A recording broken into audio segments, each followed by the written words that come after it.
continuar con el tema que hemos estado estudiando acerca de cómo la vida de Cristo se refleja en un creyente y hemos visto algunos aspectos. Hoy vamos a continuar con el tema del trabajo y hay mucho que decir de ese tema, demasiado, hermanos, sí. Yo espero que ese tema se pueda ampliar, si Dios lo permite, con las parejas o cuando se retomen los estudios con las familias, con las charlas para padres, con jóvenes, porque es un tema que nos compete a todos, porque todos vinimos a este mundo a trabajar, ¿sí o no? ¿O alguien vino a descansar? ¿Será por eso que la gente quiere jugar lotería, a ver si se da el gran golpe y descansa? Porque su propósito de vida es ese, descansar. Pero no, la palabra nos muestra todo lo contrario. Y en Efesios capítulo 4, versículo 28, vamos nuevamente allá. Créanme, hermanos, que hace unos años mi mentalidad era esa.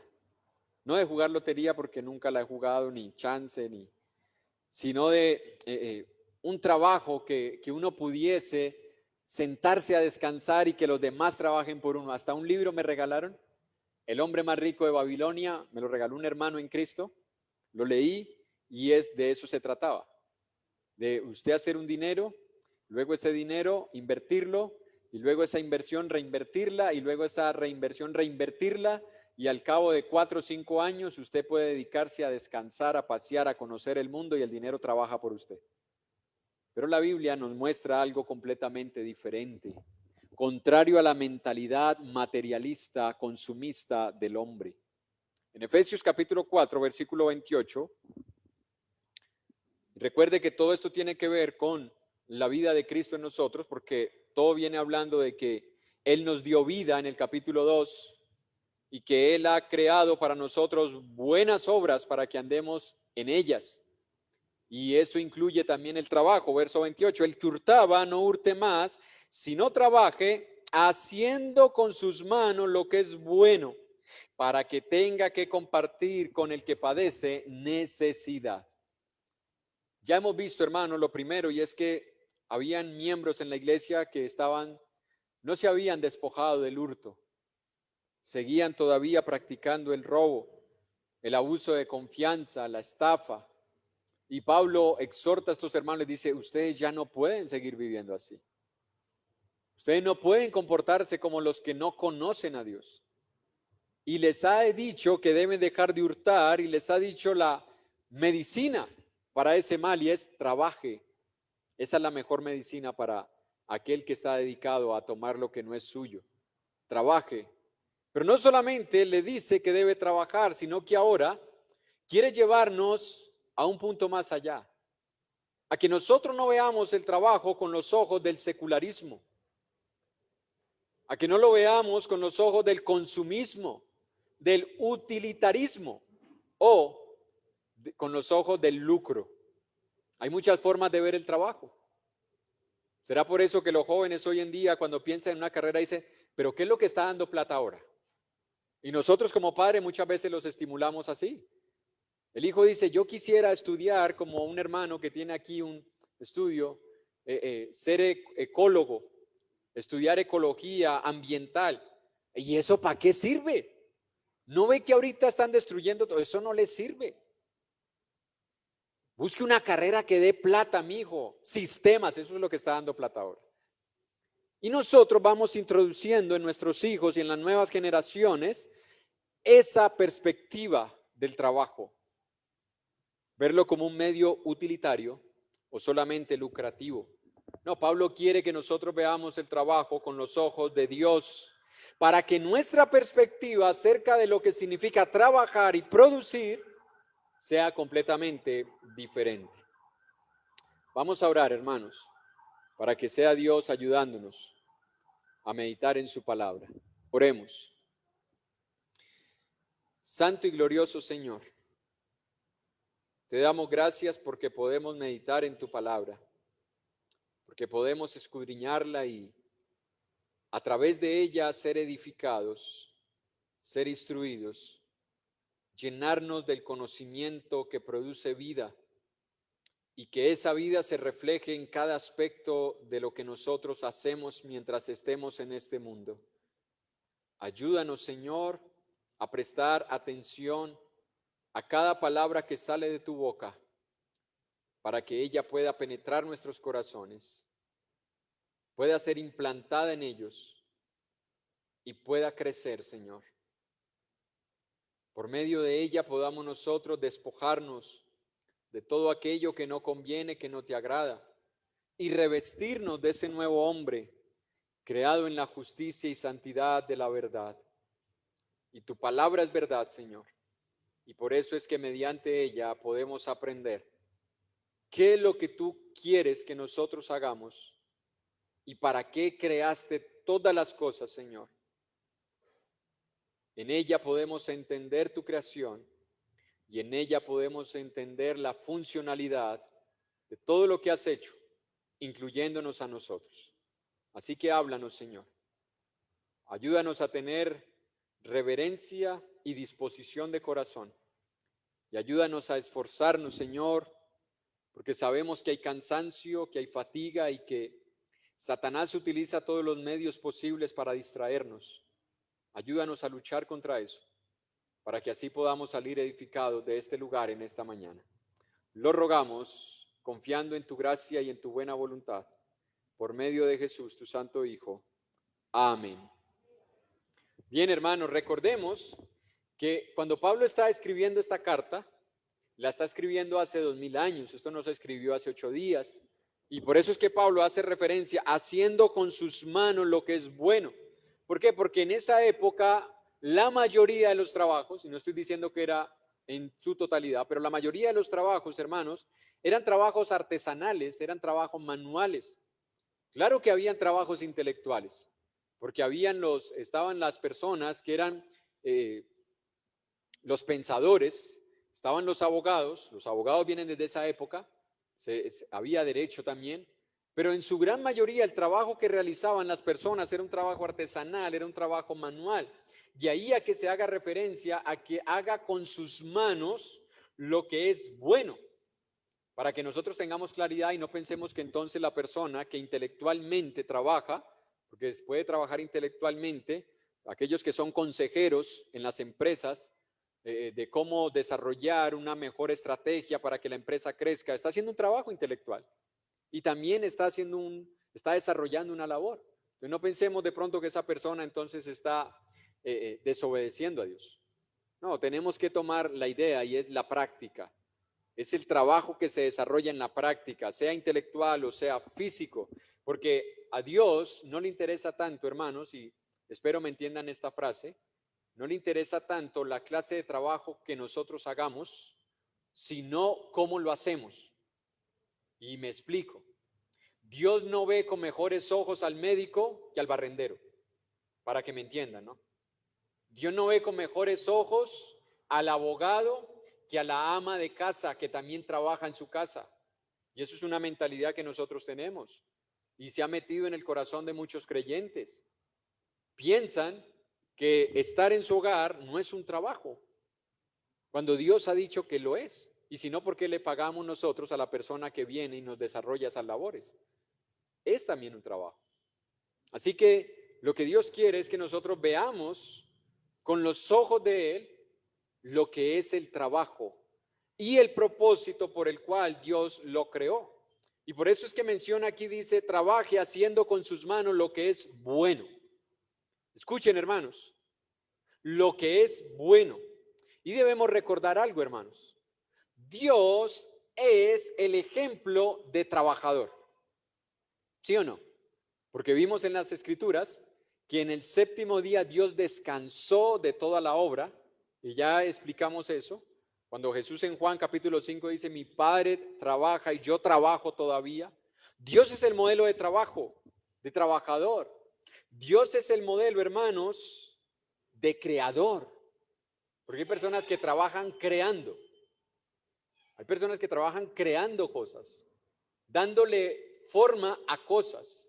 Porque el hombre no ha traído nada. El hombre lo que coge es la materia de Dios y de la materia produce, la transforma. La inteligencia también viene de Dios. Así que hay hombres que crean cosas, le dan forma a cosas. Pero también, hermanos, hay otro tipo de trabajos y es el de dar o ofrecer bienes y servicios. Y Dios es el modelo de todo eso, hermanos. Dios es el creador, Dios es diseñador, Dios es manufacturero y Dios ofrece bienes y servicios. Porque todo lo que nosotros tenemos proviene de Dios. Y hay algo, hermanos, que esto nos va demostrando a nosotros. Cuando nosotros hablamos de hacer con nuestras manos lo que es bueno, debemos entonces ver lo que Dios hizo y ver lo que nosotros estamos haciendo, a ver si le estamos imitando. En Génesis capítulo 1, versículo 31, y ahora vamos a ir entendiendo esa primera premisa. Génesis capítulo 1, versículo 31. Dice la palabra de Dios, estamos viendo la creación, dice, y vio Dios todo lo que había hecho, y he aquí era bueno en gran manera, y fue la tarde y la mañana del día sexto. Y vio Dios todo lo que había hecho, y vio que era como, pero no solamente bueno, en gran manera, excelente, beneficioso, sin nada que trajese nada malo, bueno en gran manera. Así que partiendo de ese principio, hermanos, debemos analizar la clase de trabajo que usted y yo estamos realizando y mirar si estamos cumpliendo el propósito de Dios. Porque nosotros estamos llamados a ser una imitación de Dios.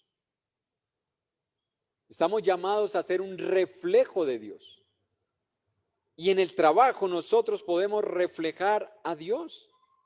Pero debemos recordar algo, hermanos, que así como el pecado afectó el matrimonio, porque lo afectó, y usted está viendo los matrimonios cómo están hoy en día, afectados por el pecado.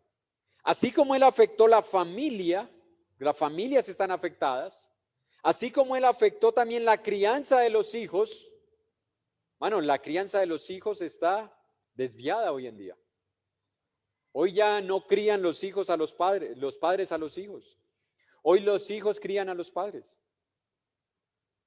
Hoy las nanas crían a los hijos. Hoy en los jardines crían a los hijos. Ya no son, hermanos, los padres. Todo está afectado. Se han afectado las relaciones sexuales. Hoy no se ven las relaciones sexuales como algo a lo que hay que tenerle sumo respeto, como hay algo que hay que practicar dentro de la esfera que Dios lo permite, que es el matrimonio, sino que se ve las relaciones sexuales como un placer al que todos tenemos derecho y podemos acceder. No importa la edad, no importa el estado civil, no importa el sexo. Hermanos, el trabajo también fue afectado por el pecado. El diseño y el propósito de Dios en cuanto al trabajo fue afectado por el pecado, porque la vida que había en Adán y Eva ya no estaba en ellos, que era su relación con Dios, ahora se cortó. Y cuando el hombre corta su relación con Dios, todo se afecta. Y el trabajo hace parte de eso, hermanos. Por eso el cristiano, ahora que tiene nueva vida en Cristo, ahora comienza a vivir de acuerdo al modelo y al propósito de Dios. Antes no lo podíamos hacer. Así que el trabajo ha sido afectado, el trabajo ha sido atacado para que el hombre imponga su propia voluntad, para que el hombre diseñe cómo quiere hacer las cosas, para que el hombre trabaje en lo que él cree que le es útil. Por eso hablaba del utilitarismo, de lo que es lucrativo. Si te lucra, hazlo, no importa qué digan los demás, no importa qué diga Dios, hazlo. Si te beneficia, hazlo. No importa si las personas no piensan igual que tú, hazlo. Y es verdad que en muchas ocasiones no nos debe importar lo que piensen las personas, pero sí lo que piense Dios. Sí lo que piense Dios. Lo que piense Dios sí nos debe importar, y mucho. Así que es en ese contexto, hermanos, que nosotros debemos analizar si la profesión o el trabajo o la actividad que nosotros estamos desarrollando está manteniendo el propósito original de Dios. ¿Cuál fue el propósito original de Dios? Que fuera bueno para los demás. Porque ¿para quién creó Dios la tierra? No fue para Él. Él dice, ¿a dónde está el lugar donde me van a hacer casa? Si todo esto yo lo hice, Dios no necesita una casa, Dios no necesita un hogar, Dios no necesita bienes y servicios que nosotros le podamos ofrecer. En el Salmo dice, si tuviese hambre no te lo diría a ti, si tuviese sed no te pediría. Dios creó las cosas para el beneficio nuestro. Así que cuando nosotros pensamos en un trabajo, debemos pensar, ¿es bueno lo que yo estoy haciendo para los demás? ¿Beneficia lo que yo estoy haciendo a los demás? ¿Por qué Pablo mencionó haciendo lo que es bueno? Bueno, porque al igual que en nuestra época, en esa época también habían formas de trabajar en cosas indebidas. El trabajo indebido no es algo inventado ahora en el siglo XX o en el siglo XIX. Hay trabajos que se pueden desarrollar y son trabajos, pero son trabajos indebidos. Y lo que yo debo preguntarme es, ¿estoy agradando a Dios con el tipo de trabajo que estoy haciendo? No debemos simplemente hacer las cosas, desarrollar las cosas y decir, bueno, pero a mí me dijeron que había que trabajar, pues yo estoy trabajando. Y entonces si ya uno trabaja malo, si no trabaja malo, no. No es que si trabajas malo y si no trabajas es malo. Lo que yo tengo que ver es, ¿estoy sujetándome al propósito original de Dios? ¿Estoy imitando a Dios como dice Efesios 5:1? Sed imitadores de Dios como hijos amados. ¿Estamos imitando a Dios a la hora de desarrollar un trabajo? Porque creemos nosotros o lo hacemos con toda la intención de que sea de beneficio para los demás. ¿Cuál fue el primer trabajo que se desarrolló en la tierra, hermanos? Lo tenemos nosotros en Génesis capítulo 2, versículo 15, que lo veíamos hace 8 días. ¿Qué le dijo Dios al hombre que hiciera? Que labrara el huerto y lo cuidara. Labrar viene de trabajar, cuidar viene de proteger, de preservar. ¿Ya? Entonces no era solamente, Adán, aquí está y haz con la tierra lo que quieras. Destrúyela si quieres. Contamina si quieres. Daña si quieres. No, lábralo. Cuídalo. Es decir, desarrolla una actividad que te beneficie, pero que preserve y que cuide. Que preserve y que cuide. Y es ahí donde nosotros debemos empezar a mirar lo que estamos haciendo. Hoy en día hay muchas actividades, muchos trabajos que dañan, destruyen. Particularmente mi hijo tenía una clase y yo estaba que me hablaba. Estaba escuchando la clase de él. Porque colocaron un ejemplo y habían varias posturas. Dice, los empresarios dicen que todo lo que existe es para el beneficio del hombre. Los ambientalistas dicen que todo lo que existe es para nuestro beneficio, pero hay que cuidarlo. Los ecologistas dicen que no se debe destruir nada.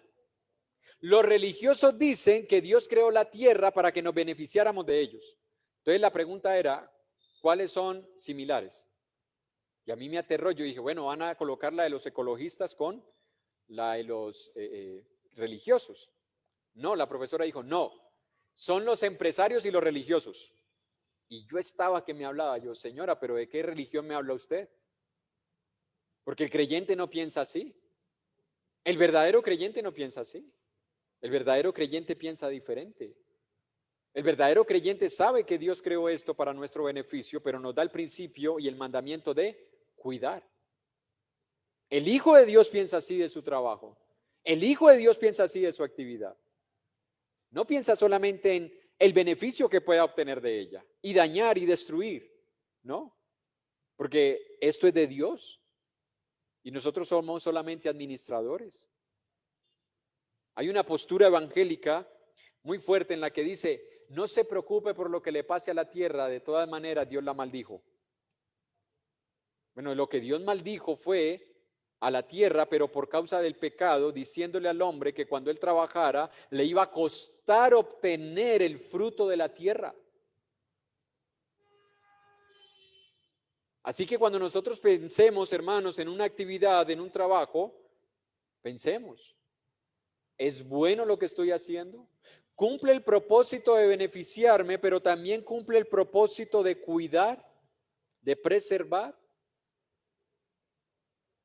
Hermano, nosotros debemos pensar diferente.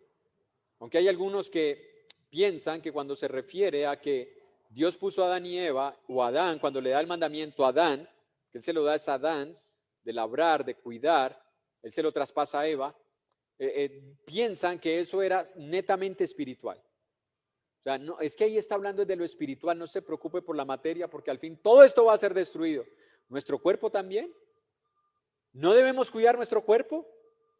Porque nuestro cuerpo se deshace, dice Primera de Corintios, ¿sí o no? Y aún si llegáramos, hermanos, a la venida del Señor, en este cuerpo no va a ser el mismo que va a ir a los cielos.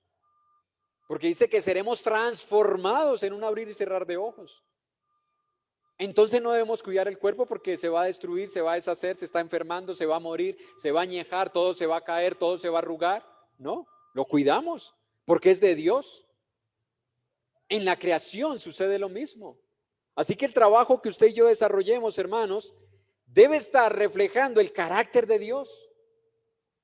Y el carácter de Dios es bueno. Bueno, hermanos. Adán y Eva, cuando fueron puestos en el huerto de Edén, fueron puestos en un lugar concreto, físico, material. Y aunque se le quiera dar una interpretación espiritual, Él les entregó un huerto físico. Y ese huerto físico lo debían cuidar y debían producir, debían recibir o producir de ese huerto el fruto para poder suplir sus propias necesidades. Adán no fue puesto en ese huerto para que, Adán, no se preocupe, todo le va a llegar a la casa. Me perdonan por lo que voy a decir, ¿no? Sin ofensas. Pero en Venezuela, durante un tiempo, eso es lo que estaba pasando. Se estaban llevando mercados a los hogares. Y por boca de una muchacha de Venezuela que estuvo trabajando conmigo, por eso no hablo especulando, sino por labios de ella, decía, hubo una época que era bueno vivir en Venezuela. Ella estaba aquí en Colombia, fue a trabajar conmigo, porque es que usted allá, los servicios, esos son regalados. Casa, a uno se la regalan. La universidad, el colegio, eso es gratis. Y nos llevaban comida a la casa. La mentalidad socialista. Dios no es socialista, hermanos. Dios no es socialista. Dios es Dios. Y cuando Dios puso a Adán y Eva, no le dijo, no te preocupes que todo te va a llegar ahí, al árbol donde te pares. Labra, cultiva, produce y suple tus necesidades. ¿Tienes esposa ahora, Adán? Suple las necesidades de tu esposa, Adán. Tú no vas a ser un holgazán en el huerto de Edén. Yo no te puse aquí para que te dediques a contemplar el cielo y busques imágenes en las nubes y cuentes las mariposas, los animalitos. Yo te puse para trabajar. Porque cuando tú trabajas estás reflejando una parte de mi carácter, dice Dios. Cuando nosotros producimos estamos reflejando algo del carácter de Dios. No olvidemos ese principio, hermanos. Dios puso a Adán y Eva y les dio el mandamiento de labrar y cultivar la tierra antes de entrar el pecado, hermanos. Como decíamos hace 8 días, para que nadie piense, el trabajo es una maldición como el merengue del negrito del batey. No, el trabajo no es una maldición, ni lo hizo Dios como castigo. Dios le dio al hombre el mandamiento de cuidar. Adán no debía ser un perezoso, no debía ser un incapaz, no debía ser un ser improductivo. Él debía salir al huerto cada día a cultivarlo y llevar alimento a su hogar, manteniendo el mandamiento de cuidar y no de destruir, hermanos. Y eso nos lleva a nosotros a algo. En Génesis 1, versículo 28, Génesis 1, 28 al 29. Dice, y los bendijo Dios y les dijo, fructificad y multiplicados, y escuche esto, llenad la tierra y sojuzgadla. El huerto no se iba a quedar chiquito. La tierra iba a ser llena de la gloria de Dios. Dios tenía que extender sus dominios a toda la tierra, no quedarse limitado en el huerto. Pero el mandamiento continuaba bajo los principios de, y señoread en los peces del mar, en las aves de los cielos y en todas las bestias que se mueven sobre la tierra. Y dijo Dios, he aquí os he dado toda planta que da semilla, que está sobre la tierra, y todo árbol en que hay fruto y que da semilla, os serán para comer. Dios le dio al hombre la tierra para que se beneficiara de ella, y por eso es que nosotros vemos en Efesios capítulo 4, verso 28, de que le dice que haga lo que es bueno. No era que el hombre, por extenderse ahora, por agrandar en lo que Dios le había dicho que hiciera, que era llenar la tierra, expandirse, salir del huerto y extender a que toda la tierra se convirtiera en un paraíso terrenal, no era que el hombre entonces ahora iba a dañar. Al contrario, cuando usted y yo pensamos en el huerto del Edén, ¿en qué pensamos? Usted no ha escuchado que hay frases de personas que han salido de viaje y dicen, hermano, eso es un paraíso. ¿Por qué mencionan que es un paraíso? ¿Será porque llegaron como en algunos aeropuertos en Colombia, donde el aeropuerto es muy bonito y usted sale y es un basurero? Caños, los animales por ahí picoteando la basura. No, cuando usted llega a un lugar y dice eso es un paraíso, ¿es por qué? Porque usted se encuentra con un lugar agradable, conservado, protegido, bien cuidado, ¿sí o no? Bueno, cuando Dios le dice a Adán y Eva que tenían que extenderse, eso era lo que tenían que hacer. Mantener el modelo de Dios original en el huerto del Edén y extenderlo a toda la tierra. Pero vuelvo a lo que decíamos atrás. El pecado entró después y el pecado dañó la forma en la que el hombre ahora veía el trabajo. No solamente las consecuencias que le trajo, sino la forma en la que el hombre veía el trabajo y el beneficio que éste le podía producir. Recuerde, hermanos, Dios hizo todas las cosas y dijo, son buenas en gran manera. Y algo que nosotros debemos imitar es eso, que al final de nuestra jornada, al final de nuestra labor, viendo lo que nosotros hacemos, podamos decir, esto es bueno y agrada a Dios. Partiendo de ese principio, hermanos, meditemos. Escuche, partiendo de ese principio, de que cuando Dios terminó todo, dijo, esto es bueno y va a ser beneficioso para el hombre, meditemos nosotros en esta mañana. El trabajo, la producción o la actividad que yo desarrollo cumplen con los estándares exigidos por el dueño de este mundo. Porque hoy en día se habla de los estándares de calidad, ¿sí o no? Bueno, Dios es el que pone los estándares de calidad. Y para no entrar en detalles, porque nos llevaría mucho tiempo, por eso decía que bueno que en otro momento se pueda ampliar este tema, pero para no entrar en detalles, hermanos, que posiblemente nos llevaría mucho tiempo o que nos llevarían de pronto a cuestionar principios bíblicos, vamos a meditar sinceramente, hermanos, cada uno de nosotros, los que estamos aquí y los que nos están viendo, sinceramente, sin excusarnos, sin defendernos, sin poner objeciones, sin tratar de convencer a nadie y sin exageraciones. Porque a veces llegamos a exagerar del por qué hacemos algo. Y decimos, hermano, es que era lo último que podía hacer, sin exageraciones. Meditemos en estas cosas, hermanos. Número 1, ¿qué diría Dios de la clase de trabajo que usted y yo hacemos? Cada uno, hermano, no piense por el trabajo del otro. O el hermano Julano, no, ese trabajo no está bien. No, pensemos nosotros. ¿Qué diría Dios de la clase de trabajo que yo hago? Número 2, ¿se agradaría Dios de la actividad que yo desarrollo? ¿Ofrecería Dios la misma clase de productos que yo ofrezco al consumidor? Piense. Si Dios tuviera el mismo negocio que usted y yo tenemos, ¿ofrecería Dios la misma clase de productos que yo ofrezco a los consumidores? Número 4, ¿Sería él un cliente habitual de nuestro negocio? ¿Vendría él a consumir nuestros productos? Porque hay personas que ofrecen productos que no consumen. Bueno, pensemos, ¿el Señor no solamente los ofrecería, sino que vendría a consumirlos? Número 5, ¿invertiría sus recursos en mi empresa al ver de que mi negocio es bueno, beneficioso? ¿Estaría el Señor dispuesto a invertir, ser un socio conmigo? ¿Se asociaría en esa actividad que usted y yo desarrollamos? Y por último, ¿le haría publicidad al Señor a la clase de servicios y productos que yo ofrezco? ¿Él le haría publicidad? Meditemos, hermanos. Porque Efesios 4:28 dice, haciendo con sus manos lo que es bueno. Al hacernos estas preguntas, hermanos, y al respondérnoslas, no antepongamos nuestra situación económica. Hermano, es que usted no entiende mi situación económica. No la antepongamos. No antepongamos, hermanos, la condición cultural. Hermano, es que aquí eso se ve bien. Hermano, eso aquí, eso no hay problema.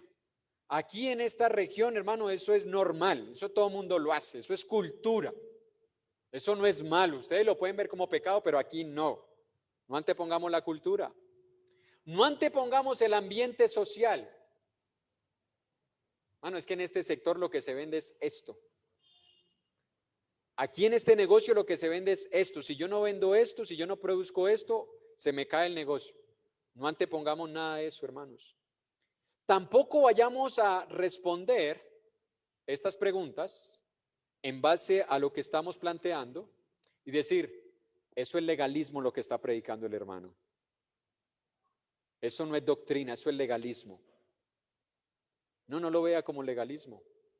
Parta del principio de que Dios creó todas las cosas y se las ofreció al hombre porque eran buenas para él.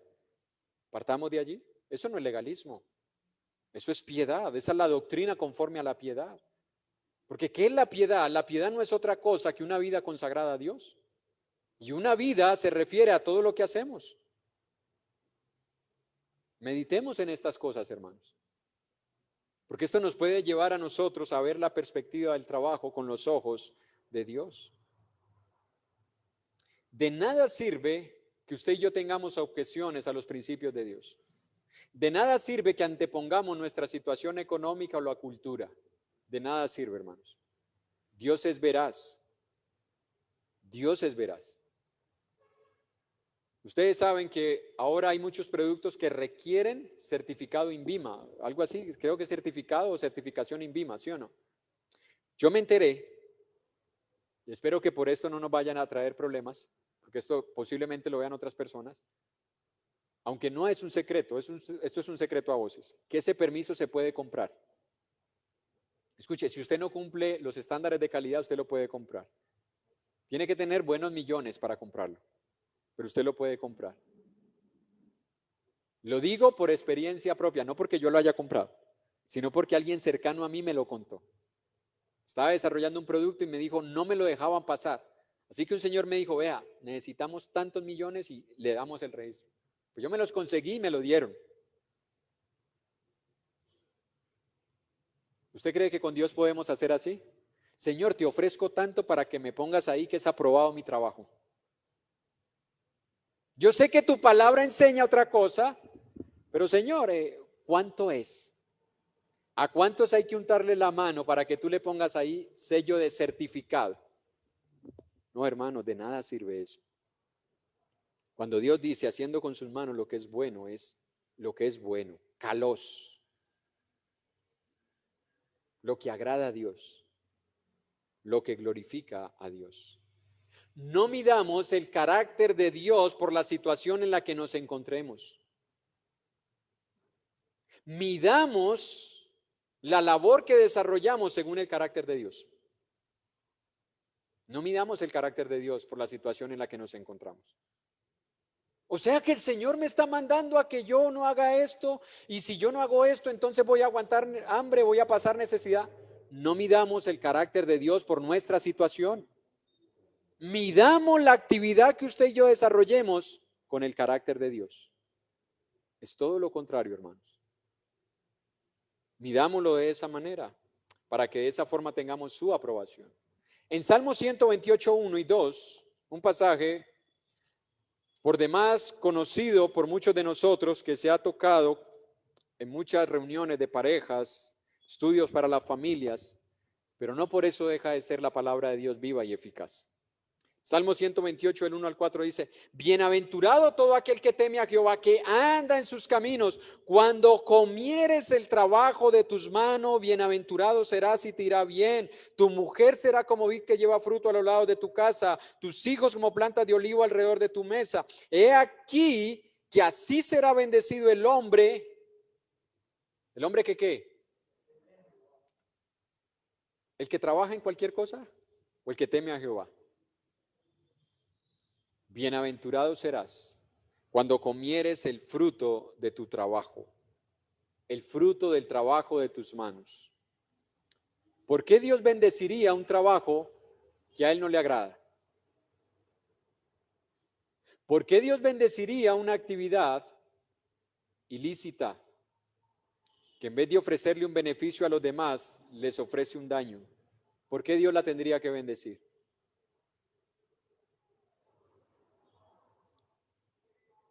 ¿Qué concepto tenemos nosotros de Dios, hermanos? Porque hay personas así. Yo no sé si aquí en Cali la hay, pero sé que en Medellín, y no sé si en Bogotá, está la Virgen de los Sicarios. Escuche, la Virgen de los Sicarios. ¿Qué es esto? Una virgen a la que los sicarios le llevan ofrendas, le pagan, no sé, votos para que los bendiga en su trabajo, que es de alto riesgo. Es un trabajo de alto riesgo. Y ellos van y oran. Bueno, ¿estaremos pensando nosotros igual que ellos?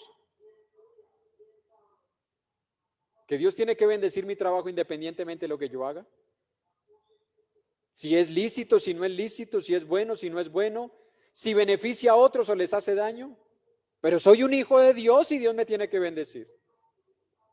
No, hermano, la nueva vida en Cristo no es eso. Tener nueva vida en Cristo es haber cambiado por completo. Decir que Cristo está en nosotros es entender, hermanos, que todo debe ser nuevo. Por eso no podemos nosotros dejar a los creyentes pensando que todo lo que necesitaban hacer era bautícese, bautícese, bautícese. ¿Y qué tengo que hacer? Bautícese. Y viene aquí al local, bautícese. Y lo visitamos, bautícese. Y la persona se bautiza. ¿Y qué viene después? ¿Qué le estamos enseñando? Porque la persona sale de las aguas del bautismo y vuelve a su vida en el hogar, en el trabajo, en la empresa, en el colegio, en el vecindario. Hay que enseñarle a vivir a la luz de las Escrituras, a que ella aprenda lo que es ser una nueva creación. Y eso incluye el trabajo, hermanos. Por eso Pablo dice: el que hurtaba no hurte más, sino trabaje haciendo con sus manos lo que es bueno, pero no se queda allí. Y nuestro siguiente punto, hermanos, es una motivación que va más allá de nuestros propios intereses. Escuche, ver el trabajo con una motivación que va más allá de nuestros propios intereses. Pablo dice: para que tenga que compartir con el que padece necesidad. Según Dios, los hermanos en Éfeso no debían trabajar solamente para dar buen testimonio de ser laboriosos y de que ya no estaban robando más, porque eso era lo que había que contrarrestar.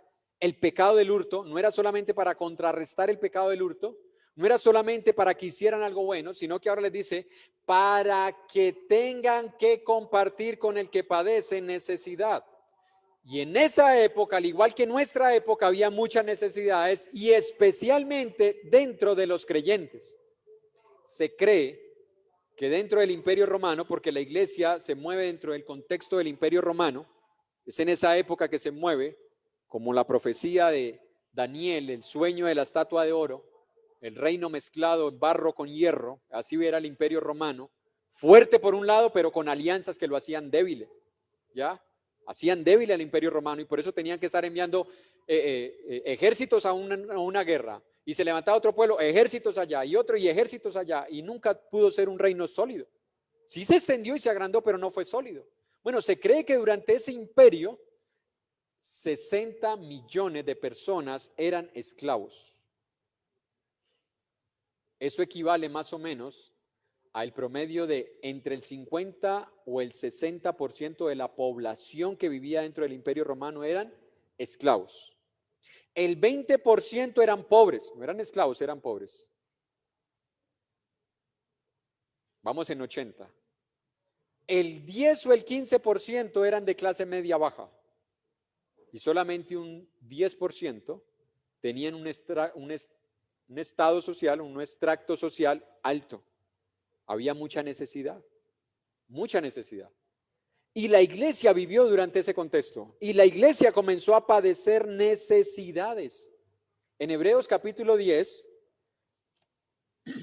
mire por qué la iglesia comenzó a sufrir y a pasar necesidad. Hebreos capítulo 10, verso 32 al 34. Y es posiblemente lo que pueda suceder hoy en día cuando un cristiano le ofrezcan un tipo de trabajo y él diga, no, ese trabajo yo no lo puedo hacer. O que estés trabajando ya y te digan, mira, también tienes que hacer esto, y el creyente diga, no, yo no lo hago. Ah, bueno, si no lo haces, te tengo que despedir. Bueno, el cristiano, ¿qué va a hacer? No, pero ¿y cómo llevo comida a la casa? Yo, bueno, voy a seguir aquí aunque esto no le agrade. No, el cristiano, ¿cómo va a reaccionar? Para mí el vivir es Cristo y el morir es... Así reacciona un creyente.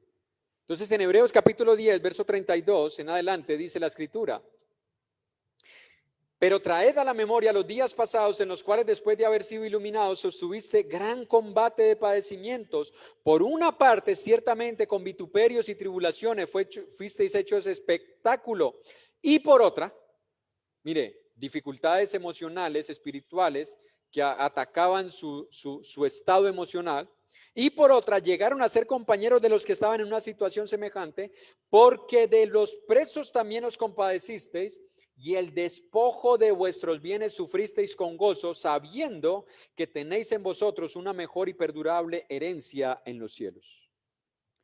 Muchos creyentes que tenían negocios, empresas, casas, propiedades, trabajos, al profesar su fe en Cristo e identificarse con Cristo, eran expropiados. Les expropiaban o los despedían. La iglesia comenzó a tener necesidad. Así que Pablo le dice a estos hermanos, cuando ustedes trabajen, no piensen solamente en ustedes. Piensen en cómo pueden ayudar a sus hermanos necesitados. Hermanos, nosotros a veces tenemos una perspectiva diferente acerca del trabajo. Y más cuando llegamos a Cristo. Cuando llegamos a Cristo pensamos que no importa qué trabajo usted y yo desarrollemos, Dios lo va a multiplicar, lo va a bendecir, me voy a hacer millonario. Porque si un hermanito que comenzó vendiendo cilantro ahora tiene un Fruver y ya montó sucursal, yo también tengo, hermano, que montar lo mismo. Entonces la motivación de muchos de nosotros al llegar al Señor es esa. Bueno, yo tengo un trabajo honrado, pero siendo cristiano, Dios me lo tiene que multiplicar y me lo tiene que hacer crecer. Hermano, no es así, porque el ser cristiano no garantiza la solución a todos mis problemas económicos.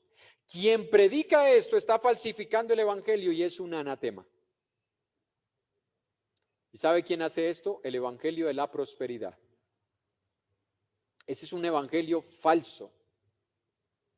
Es un evangelio anatema, porque enseñan que usted lo que necesita es fe para prosperar, ser un hijo de Dios para prosperar. Y eso es un error, hermanos. Es un error en el cual el creyente no puede caer. El creyente no puede pensar igual. El creyente no ve la perspectiva del trabajo como el medio de hacerse rico, sino con la intención de agradar a Dios y tener cómo ayudar a los que están pasando necesidad.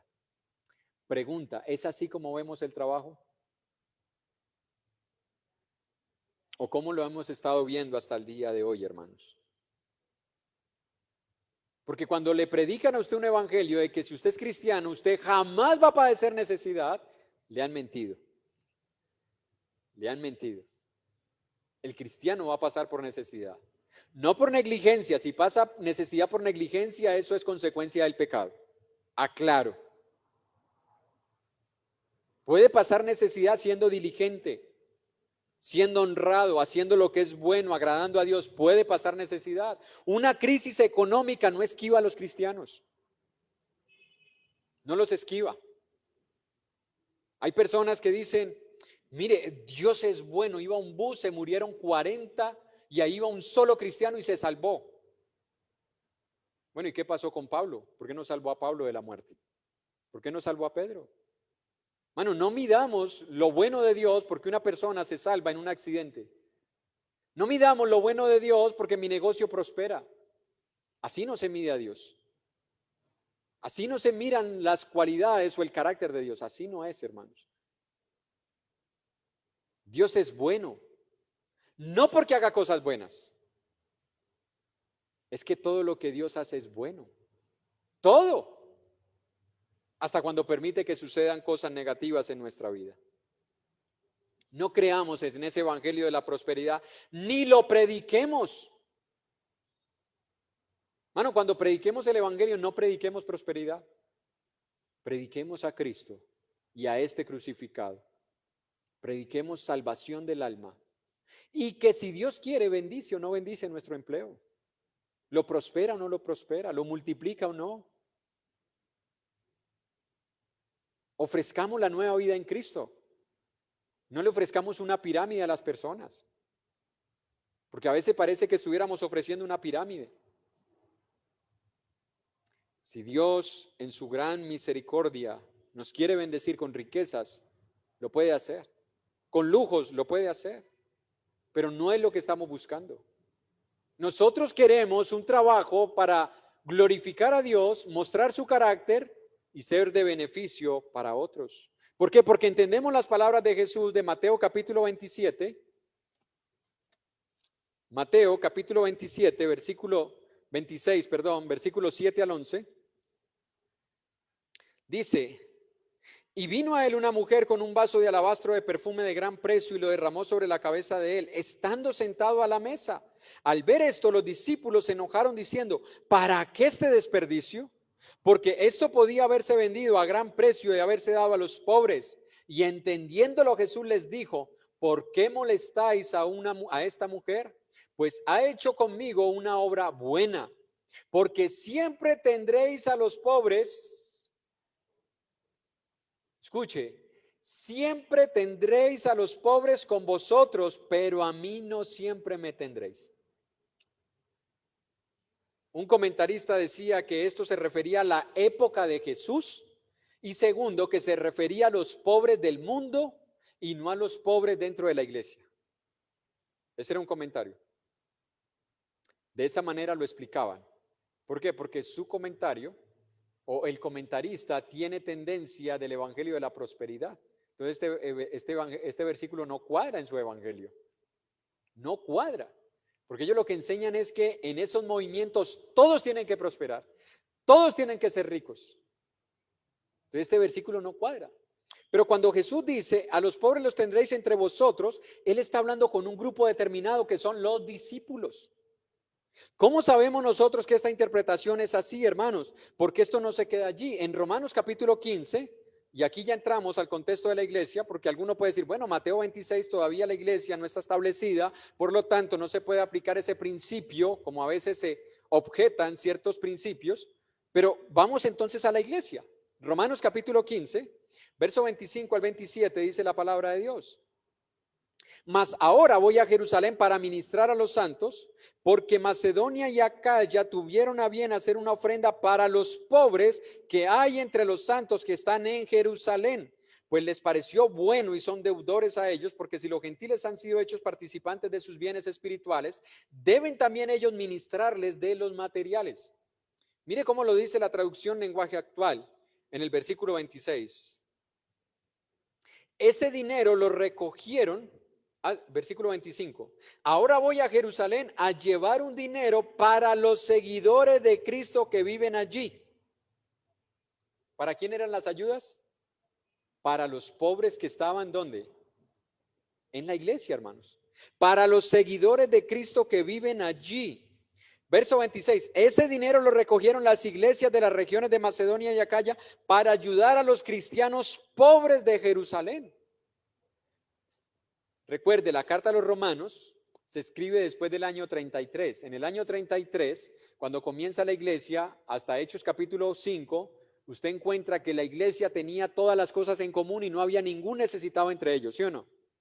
Pero vino una escasez económica en todo el imperio que afectó también la iglesia. La iglesia no quedó exenta de esto. La necesidad llegó a todos y la iglesia estaba allí. Así que estos hermanos, que ya veíamos ahora en la meditación de la ofrenda, en grande prueba de tribulación y en necesidad, estuvieron dispuestos a ayudar a otros hermanos pobres de la iglesia del Señor. Así que cuando Cristo dice a los pobres siempre los tendréis entre vosotros, no se está refiriendo solamente a los pobres del mundo, aunque es verdad, en el mundo siempre van a haber estas diferencias económicas. Se está refiriendo a los miembros de la iglesia. Y en Gálatas capítulo 2, versículo 6, que es contextualizado, contextual con esto de Romanos capítulo 15 y la hambruna que les acabo de mencionar, en Gálatas capítulo 2, versículo 6 al 10, cuando Pablo tiene ese encuentro con el apóstol Pedro en Jerusalén, dice: pero los que tenían cierta reputación de ser algo, lo que hayan sido en otro tiempo, nada me importa, Dios no hace acepción de personas. A mí pues los de reputación nada nuevo me comunicaron. Antes, por el contrario, como vieron que me había sido encomendado el evangelio de la incircuncisión, como a Pedro el de la circuncisión, pues el que actuó en Pedro para el apostolado de la circuncisión, actuó también para conmigo, para con los gentiles. Y reconociendo la gracia que me había sido dada, Jacobo, Cefas y Juan, que eran considerados como columnas, nos dieron a mí y a Bernabé la diestra en señal de compañerismo, para que nosotros fuésemos a los gentiles y ellos a la circuncisión. Solamente nos pidieron que nos acordásemos de los pobres, lo cual también procuré con diligencia hacer. La iglesia tenía pobres, había necesitados. ¿Y qué le está diciendo Pablo a los hermanos en Éfeso? Hermanos, trabajen para que tenga que compartir con el que padece necesidad. Hermanos, una pregunta, ¿vemos así el trabajo? Sinceramente, ¿hasta hoy habíamos visto el trabajo de esa manera? Yo voy a ser sincero, yo no lo había visto así. Yo sé que debo ayudar, pero yo veía el trabajo como el medio de suplir solamente mis necesidades, las de mi familia, y ofrendar.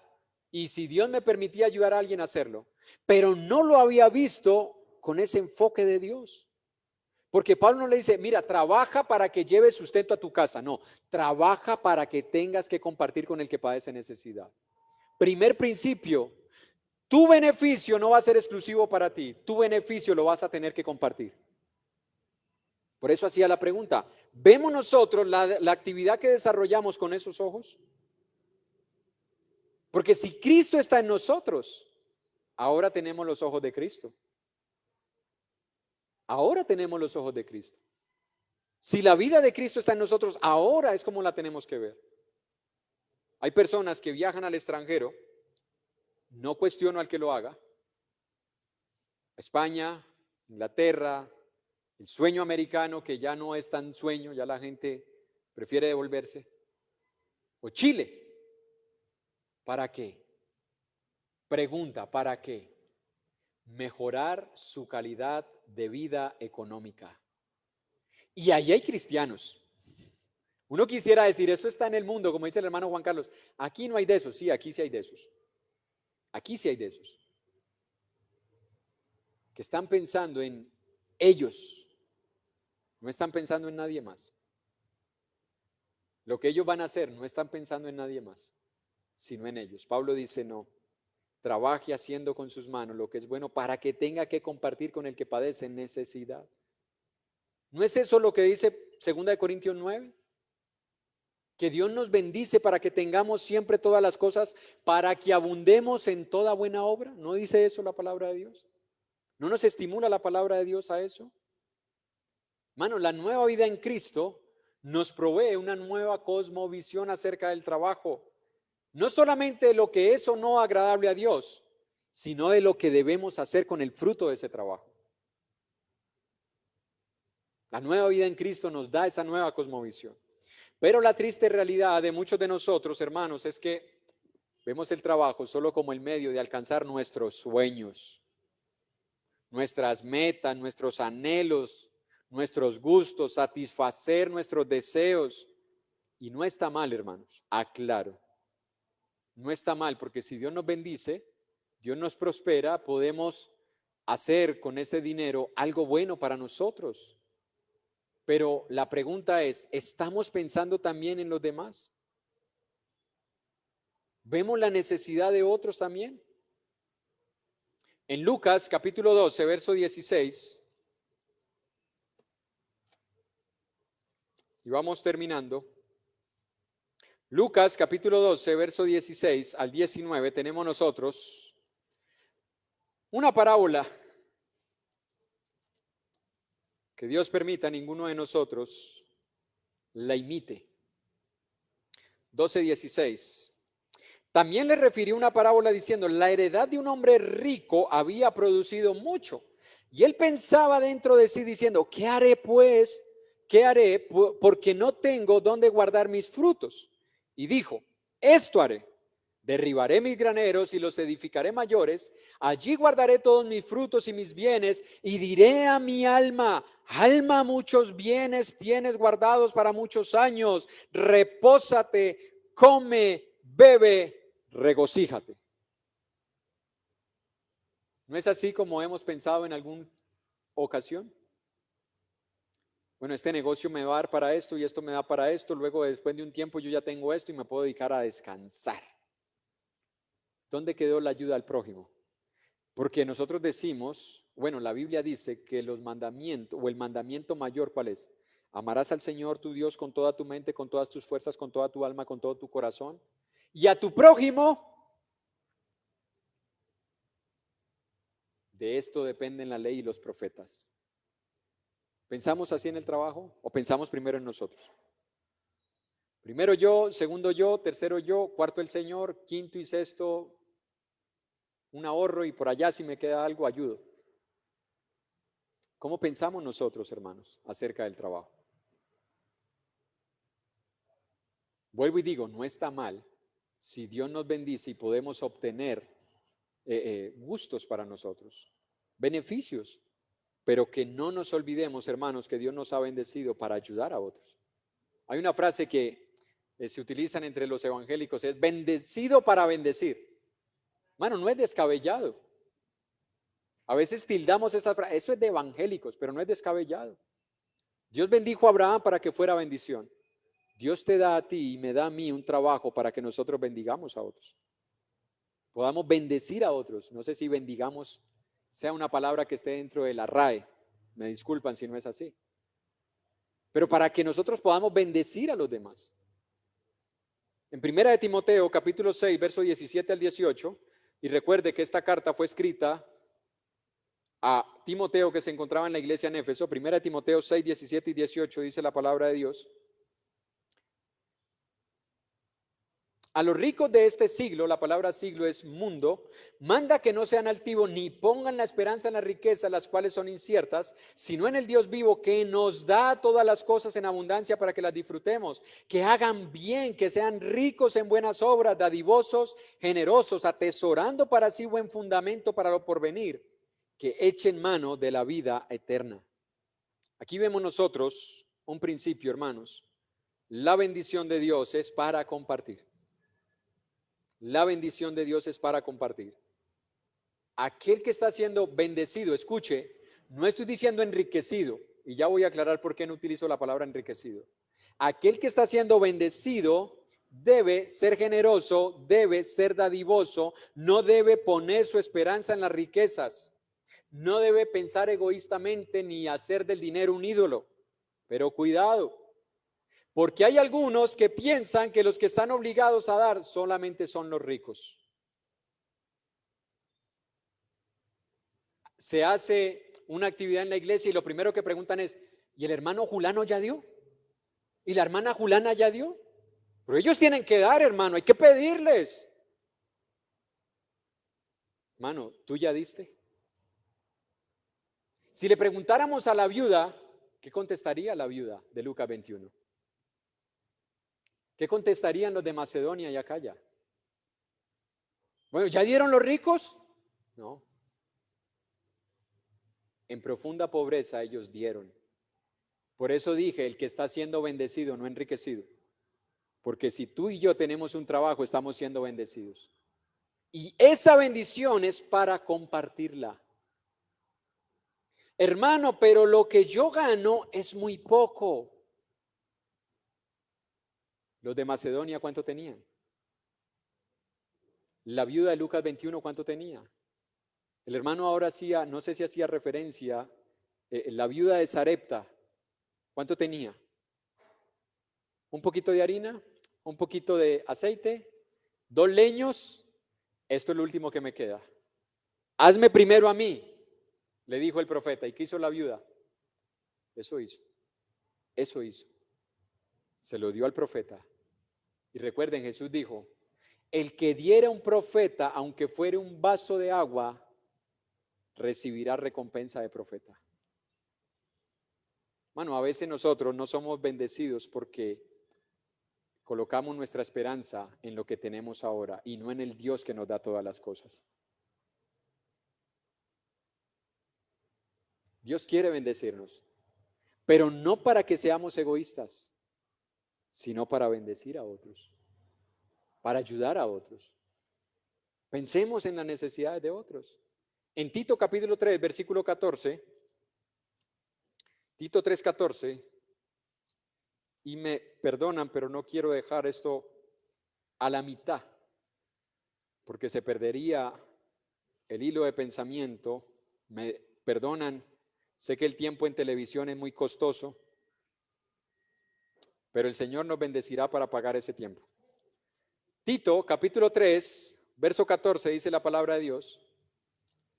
Y aprendan también los nuestros a ocuparse en buenas obras para los casos de necesidad, para que no sean sin fruto.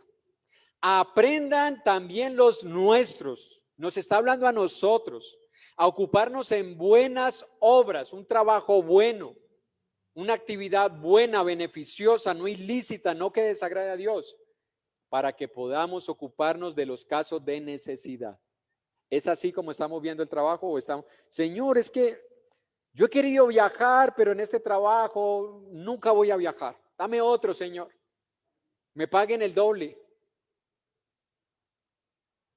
¿Qué pensamos nosotros a la hora de un empleo o un negocio? ¿En cómo ayudar a otros? Ageo capítulo 1, verso 2 al 7. Dice la palabra de Dios, así ha hablado Jehová de los ejércitos diciendo, este pueblo dice, no ha llegado aún el tiempo que la casa de Jehová sea reedificada. Entonces vino palabra de Jehová por medio del profeta Ageo diciendo, es para vosotros tiempo, para vosotros de habitar en vuestras casas artesonadas y esta casa está desierta.